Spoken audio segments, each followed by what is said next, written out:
Great guy. Bob Morrow's another one that Storyland. Storyland. His entrepreneurship and his dream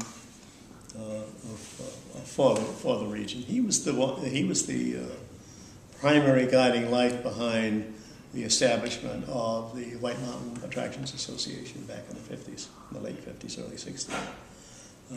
He and Doug Philbrook, who ran the auto road, and the Mount Western Auto Road in Gorham, and Ed Clark Trading Post. They had this vision. They knew that they couldn't do it by themselves. They needed to work together. And so they got together and they pooled their resources. So one of the first things they did in 1959 was produce a movie about the White Mountains. And it ran as a trailer in theaters all over North America.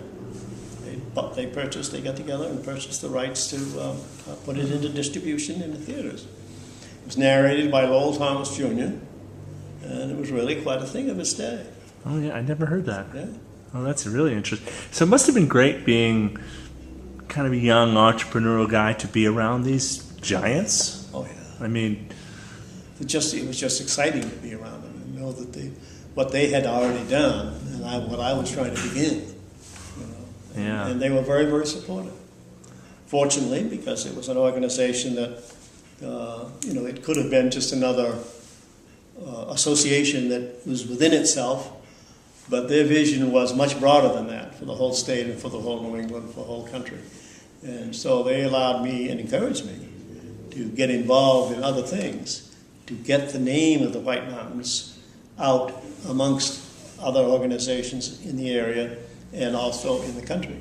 So I served on a variety of different committees. And one of the first things we did, and that was in the gas crisis in the 70s, first gas crisis. The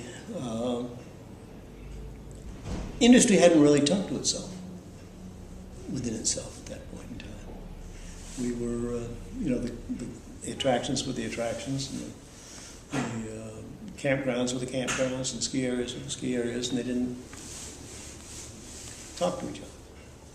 In the gas crisis, Sherman Adams was part of that, and he headed the committee at the time, and I called 50 people and said, we got a problem, we need to work together, let's have a meeting and talk about it.